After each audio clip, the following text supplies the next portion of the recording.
Hi guys! Welcome back to our channel. So in this video, i-share ko lang sa inyo yung certain details relating about the announcement of Immigration Minister Sean Fraser regarding a temporary policy na naman na in effect dito sa Canada. So if you're interested in this topic, please keep on watching.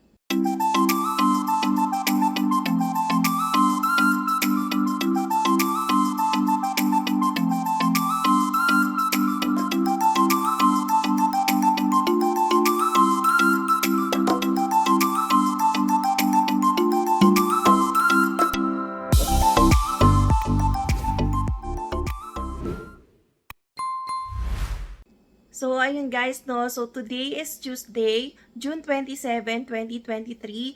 And yan, Immigration Minister Sean Fraser made a temporary policy na naman relating to work permit holders dito sa Canada. And that relates to their flexibility in doing a study here in Canada. So to further explain about that announcement, so I just made na lang a presentation para guided tayo sa announcement na ni-release ng Immigration of Canada. So yan guys, I am sharing you my screen and yung details na nilagay ko dito is based from the announcement that has been posted in the website of Canada Immigration para mas mapadali yung pag-deliver ko sa inyo ng information. So what's the subject all about? So ano ba yung announcement na ginawa ni Immigration Minister kanina lang, which is June 27, 2023. So that is about the work permit holders here in Canada can now enroll even without study permit. So tinatanggal na nila yung requirement na yon. And is that a good news or not so much good news?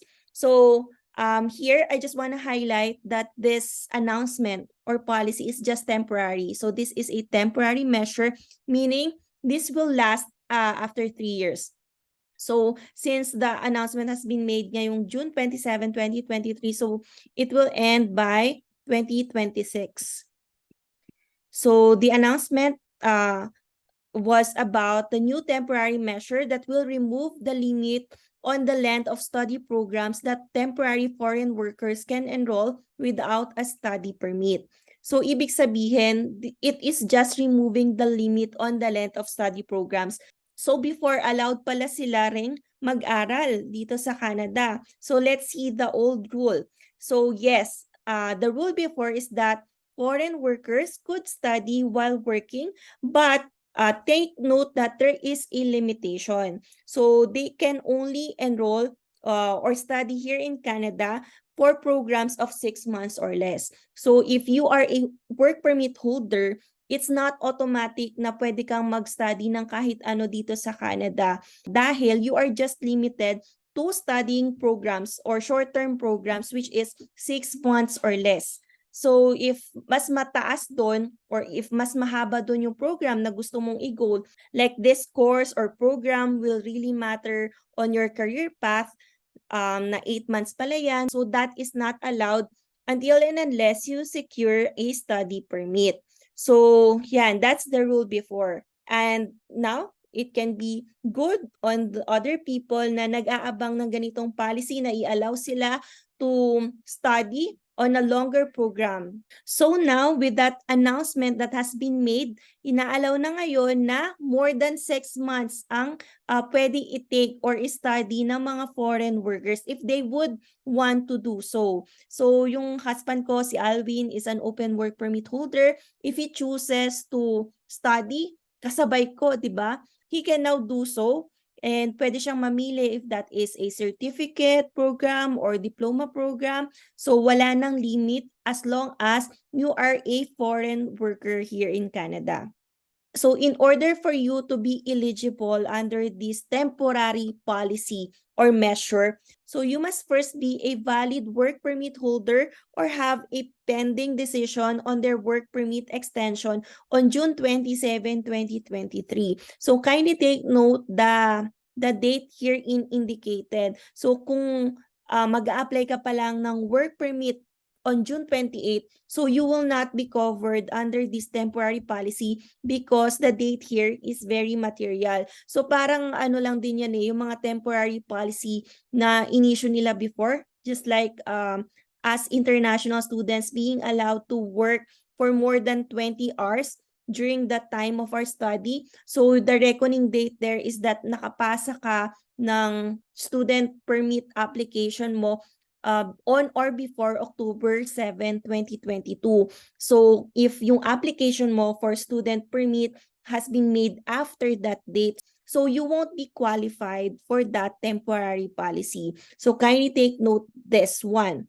And then number 2, very important one is the tuition fee. So kindly take note guys that this is very material kasi 'di ba? So the foreign work permit holders are not yet permanent residents or citizens here in Canada. So yung tuition fee na sinasabi dito, if you will be inquiring in certain schools or colleges, universities, it's 3 times or more sa domestic rate. So kaya nga kami din, I don't know if this is good news for us or may effect din sa amin tong temporary policy kasi 'di ba hindi naman din maganda na sabay kaming mag-aaral.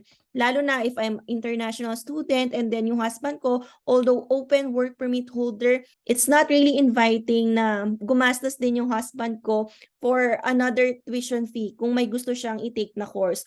But kindly take note also that, for example, if you're open work permit holder or holder of a LEMIA for just 1 year and you intend to study for 2 years, you now have to apply for a study permit because if a foreign worker wants to study longer than the duration of their work permit, they will need to apply for study permit. So maganda lang din tong temporary policy na to. So sa mga mahaba yung duration ng work permit. For example, yan si Alwin. So 2 years yung length ng work permit niya, the same as mine. So pwede siyang mag-take ng 1 year like or 8 months. So kasi yung 2 sems dito is 8 months.